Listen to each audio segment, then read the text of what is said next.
I've had the privilege of sitting down with everyone from musicians to social media influencers and TV stars, each with their own remarkable journey. I'm Wisdom Martin, and I'm here to bring you authentic conversations with some incredible individuals.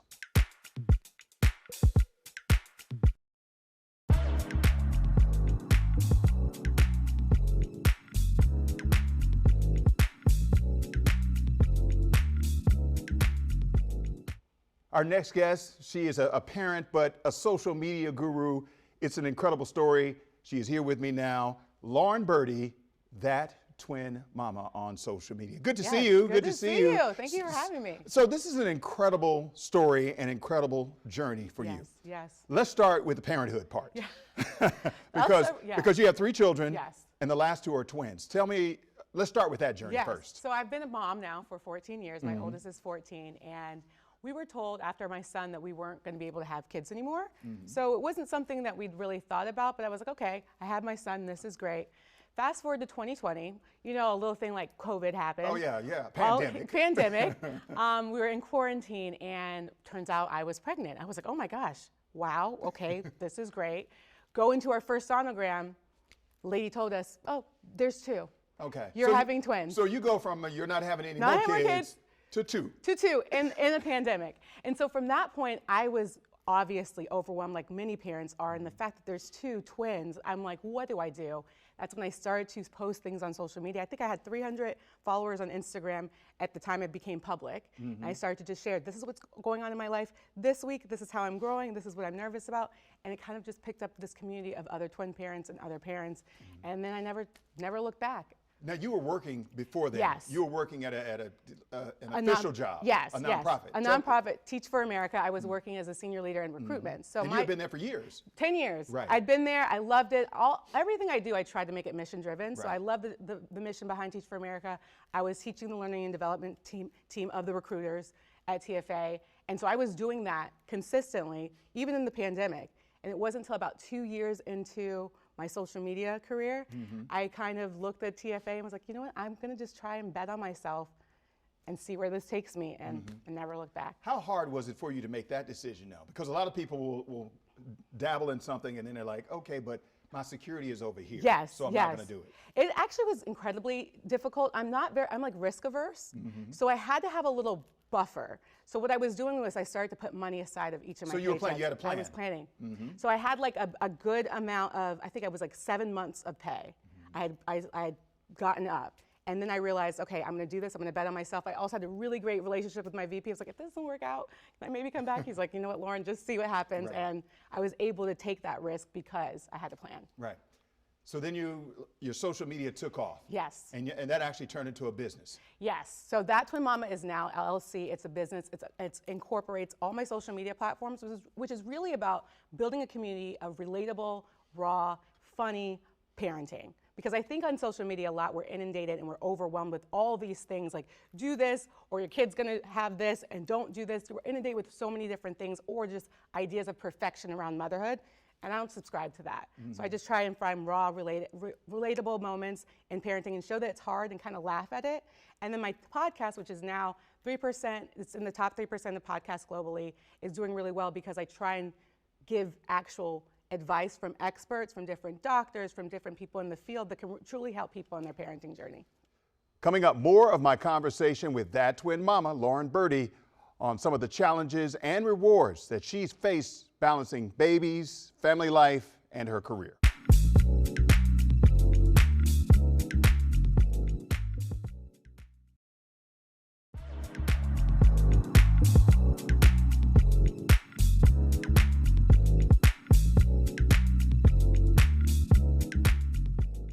What's been the most challenging part for you, and then the most rewarding part? Challenging part, so y'all gotta have a thick skin when you're on social media now. These people, I don't know what they do, if they just troll for a business, but you have to have a thick skin and truly know who you are. I think doing a lot of inner work and knowing who I am as a person before I get likes or unlikes from people on the internet telling me who I should be. I'm very confident in who I am as a mother and who I am as a woman. And that is like first and foremost, because dealing with those trolls has been the most challenging, and it's been a journey in figuring out how to make sure I still hold on to my own voice. The most rewarding is parenthood has been like, my kids are my muse in a way, they're my life. And I'm getting to do something where I want them to look at me one day and be like, you're my Beyonce, right? My mom's doing something she loves, she shows up every day, and it's all for them. They're like, I love what I do, I love being a mother, and this is a creative outlet of where I'm able to laugh at it and hopefully change someone's view or help someone that might be going through something similar. Right. And that's the most rewarding part. When anytime I go out and someone comes up to me and is like, this video changed my life, I love following you, I'm like, I'm reminded that I'm doing something that matters. So I would actually, to anyone that's listening, share your story, even if it's with a friend. It doesn't have to be on social media, but your story matters and it can help others, and that's what I think is the most rewarding part. Now, you've also been balancing your home life with this as well. Yes. That's got to be a bit of a challenge as well, because you got kids. Yes. I got 3 kids, and I know what challenges I face. Yes. But it's got to be hard work doing all of this. Yes, balancing is definitely, it's an act, especially with toddlers and teens. Probably the most 2 challenging stages as you can have as a parent, also a wife, but I think that community matters. Like, I've built a community online, which has been important, but also finding your village. And I know what y'all think. Like, when you have your babies, sometimes you look to your left and you look to your right, and the people that you thought were gonna be there aren't always there. So I encourage people to find a pod, find your community. Maybe it's someone in your church, maybe someone in your neighborhood, someone that can take this kid to practice because the other 2 got somewhere else to be, right? So really leaning on others for help, asking for help, but also accepting the help when it's offered. I think sometimes as moms, we think that we have to do it all the time. Accept the help, sis, because it makes your life a lot easier as you're trying to balance work life, mom life, wife life, all the things. Right. Balancing is key. What's the most, do you remember your first video or one of your first videos that caught people's attention, Yes. that exploded? Yes, it's actually the video of, and that was featured on different media platforms, but it probably garnered, I think, over like 15 million likes, hundreds of millions of views, and it was one that I didn't even expect to post. But my girls were in their cribs; they had been separated for a day because one was sick, so one went to daycare and the other one didn't. We brought them back, and that night over the baby monitor was the first moment they had been alone, that they thought where they were truly alone. I was watching, I hear these little giggles and squeals, and I look over, and they're each standing up in their cribs, giving each other hugs and kisses, just like they missed one another. And then my one twin A is patting her on the back. They're like 18 months, so they are babies. But you could tell that I'm like, have y'all been here before? But the love and nurturing that they had between the 2 of them, the internet just fell in love, and that was all she wrote. Yep. How do you decide what you're going to post? Or is it just organic and natural? You're just in the car and you're like, okay, I'm having a moment, I'm going to post? Yeah, I do. There is some strategy to it. For me, my brain is always thinking of things, and so I feel like there's no lack of content ideas when you have teenagers and toddlers. So there's always moments every day I'm like, oh, this is funny, or this is something I'm going through around the holiday season. I'm talking about what parental stress there could be in the turn of the year. I'm talking about, just whatever's actually going on in my life, I try and share that in an authentic way. And 9 times out of 10, it's related, somebody relates to it. You know what I mean? What's next for you? I mean, you've got the podcast, you're doing social media. Obviously, your kids are young, so you got a while. Yes, I got a while. So what's next for you? Yeah, so the season 2 of the podcast starts in January, and so that's just getting bigger and better, and we're getting more guests, more great twins and twin parents to talk to that. And then next, I think the sky is the limit. I want to be able to take my voice to my audience, what my audience loves. They love that I'm relatable and funny. They're also asking for more advice and more platforms at which I'm able to talk long form. So YouTube, I think I'm going to start doing some long form YouTube content, seeing where that takes. There's going to be that Twin Mama merch coming out very soon. Okay. So yeah, the sky's the limit. And you and I also met, we were talking to some young people about social media and about confidence and speaking and all these different things. What is it about that excites you as well? Because those are not your kids. Yes, they are. But you do talk to kids and tell them, this is kind of my journey and this is how you should be looking at this. And the one thing that stood out, what you told me, is when you're talking to your kids about social media, find out why you're watching what you're watching. And then think of it that way. Think of it that way, because I think we are in an age where, first of all, I feel it's like every kid or teenager wants to be a content creator. I was like, we're going to need engineers, y'all. We're going to need people to do other things. We're going to need plumbers. We're going to need different things. Babysitters. Right. So I always try, my son is in that same age, but if you are someone that's considering, it's just in our lives now. AI, content creation, social media, it's not going anywhere.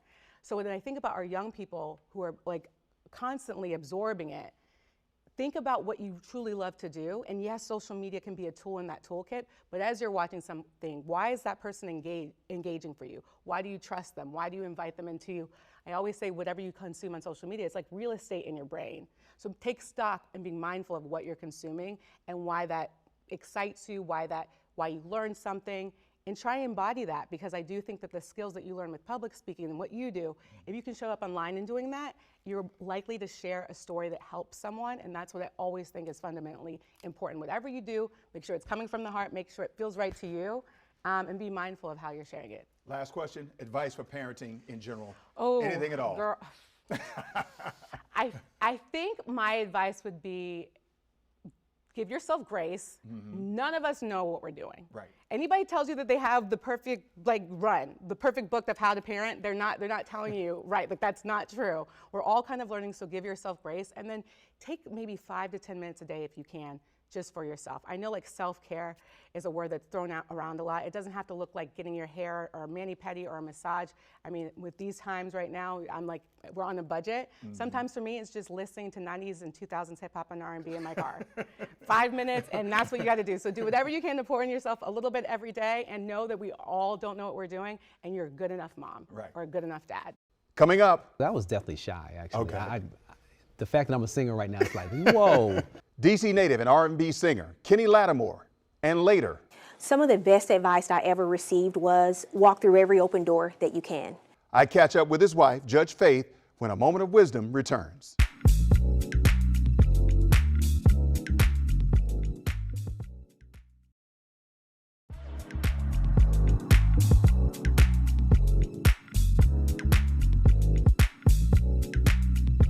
Kenny Lattimore's smooth and soulful voice has been a soundtrack to love and emotions for years. But there's a lot more to this Grammy-nominated artist than just his music. It's time for a moment of wisdom with the legendary voice of soul, Mr. Soul Man himself, Kenny Lattimore. Good to see you. Good to see you. Good to see you. And you are a DMV native. Yes. You went to high school here, Roosevelt High. Eleanor Roosevelt in Greenbelt. Yes, in Greenbelt. And you also are a Howard University man. Yeah. Howard University Bison. Yeah. How did the experiences growing up here in the DMV contribute to you being who you are today? Oh, wow. I think they're totally grooming experiences to make sure that I was always sophisticated, that I represented well. This is an educated city. So when I think about studying with Dr. Leroy Dorsey, who taught Donny Hathaway and worked with Roberta Flack, and there were people who, and my mom, actually being from the DMV area, my mom used to have me volunteer for the Rainbow Coalition and for NAACP, just different kinds of things. I was able to walk into rooms and be a part of events that allowed me to see other, famous people, get used to etiquette and presenting myself with class. And that was a big deal from my family and me. And I just tried to make sure that my brand represented that and represented them well. Right. How'd you get into singing? My mom discovered I could sing when I was 12. Okay. And she asked me if I wanted to take voice lessons. And I had a cousin, Marilyn Morris, who was an amazing opera singer, and she brought me into to go catch the train from New Carrollton Station to Boston. So everybody from here will understand that. And I would go to my grandfather's, and she would pick me up, and we would do this voice lessons, and I was singing songs from the American Songbook, like Frank Sinatra, Tony Bennett, and that was the way that I started to gain confidence. 'Cause I was definitely shy, actually. Okay. The fact that I'm a singer right now is like, whoa. But having my mother affirm me, she thought that I just had something that was a little different than everybody else. I thought everybody could sing. Right. She was like, no, you got something a little different. Right. And for that to be nurtured, it gave me the confidence to feel like I had something to say and give. Yeah. Your first solo album, Yep. 1996. I mean, you came out strong. You came out of the gate with For You and Never Too Busy. Those are two monster hits. And what a blessing. It was definitely a big, and you blessed us with that music. But For You, I mean, they're still playing that at weddings today. Wow, yeah. How did that come about? How did you come up with that song? And did it great- surprise you that it was That so would popular? become popular? Yes. A great friend of mine, Kenny Lattimore, who actually is from the DMV area as well, went to Eleanor Roosevelt with me, wrote this song for his wife for his wedding. And because we were great friends, I sang it at his reception. And I kept thinking to myself, wow, you wrote this. This song For You is really special. can I demo it? Can I use it to be a part of my entertainment package? And he was like, yeah. And the rest really was history. It was authentic. We didn't sit down and try to figure out how do we come up with a wedding song that can make us some money or something like that. It was literally his wedding song. And I think that's why people relate to it so well, is that the words came straight from his heart. And I just happened to be blessed to be the voice to sing it. Right. And Never Too Busy. That was another one of my favorites. Oh, man, I'm talking Never about my Too favorites Busy. right now. Kipper Jones and Dave Jam Hall. And Dave was the hottest, actually both of them were the hottest producers and writers in that time period. They had just done what Mariah Carey and Brandy and all. And so I was honored just to be in their presence. And Dave and I just hit it off, and he said, you know what, I'm gonna write you a song.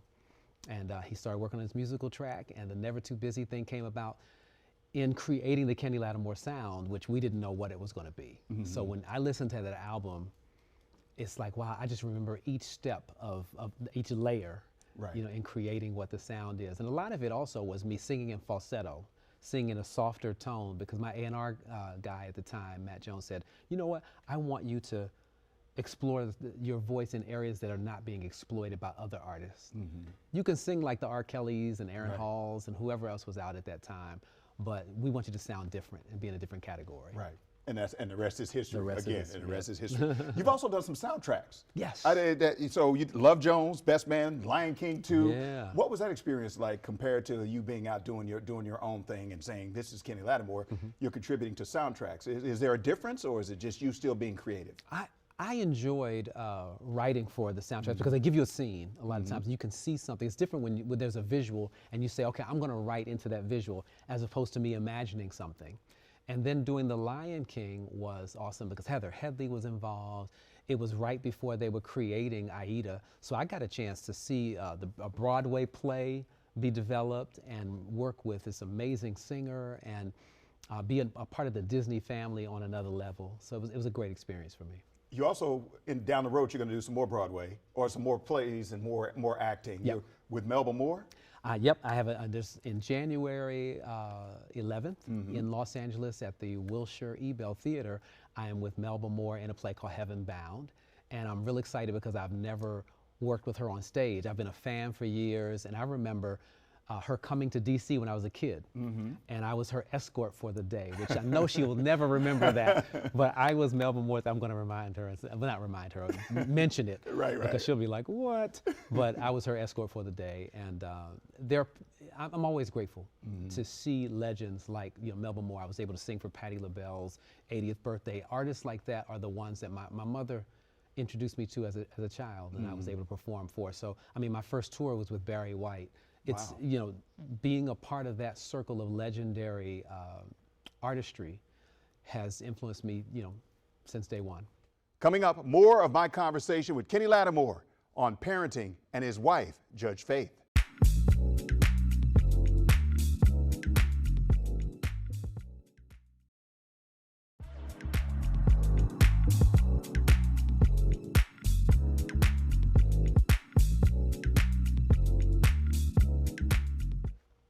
Now, parenting.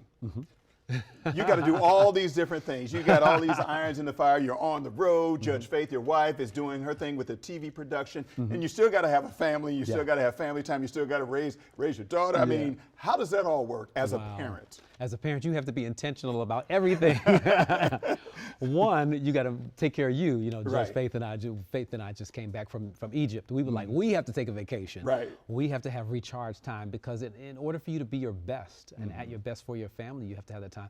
We have to create a support system, whether it's family or whether it's people that you have to pay to come in. You vet people and you try to make sure that you have the right folks around your child that are going to instill your values and teach them the things that you want. And those are just intentional items that I know everybody can't always do. We're fortunate to have had the careers and things that we have, but as much as you can, create a support system and remember not to neglect yourself. Right. I remember I was talking to you just a few minutes ago about how I used to send my kids off every Yes. summer down south with my parents and grandparents, and then we used to go out and just run all over the country. Yeah, man. So yeah, and we bonded over that. What's next for Kenny Lattimore? Well, my next album is a reflection of my musical journey.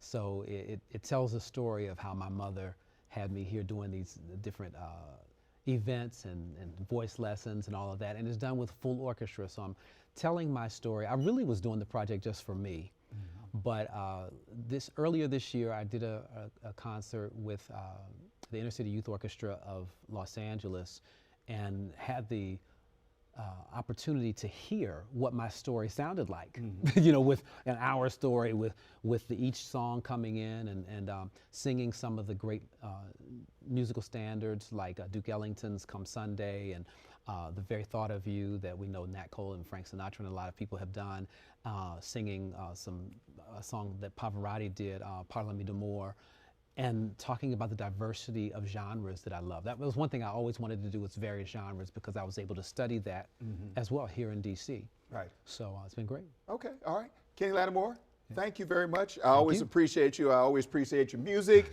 appreciate your style. Thank you. Your hustle, the whole 9 yards, your parenting skills, all of it. Kenny Lattimore, thank you. Appreciate you. Thank you. Always good to see you. Thank you. Up next, my conversation with Kenny's wife, TV star Judge Faith, and some of the projects that she's working on.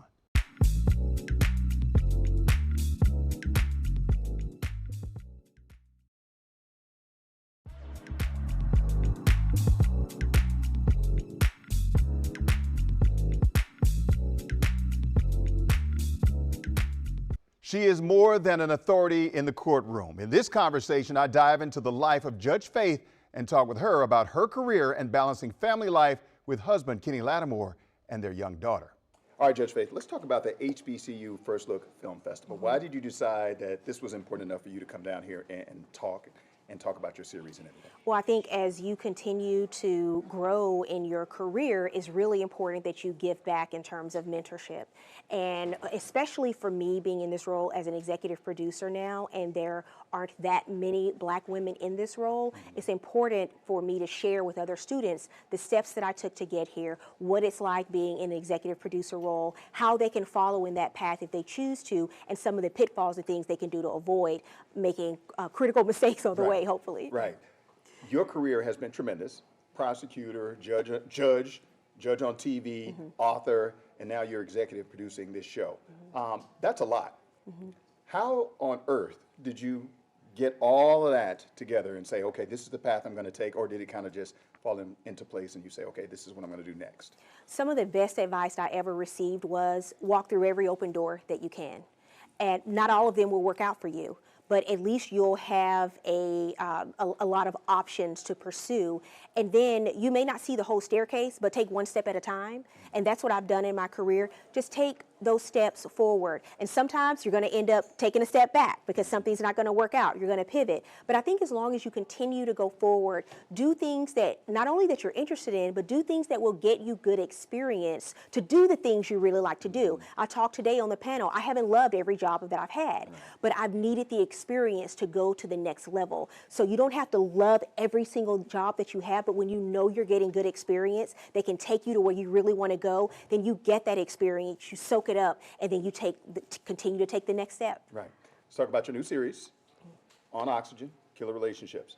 Talk a little bit about that, how the show works, how do you get people to participate, the whole 9 yards. Well, the show Killer Relationship is all about people who've had relationships. We can all relate to that in one way or another. It could be family, friends, co-workers, former lovers, or currently married. So we just explore all of these relationships.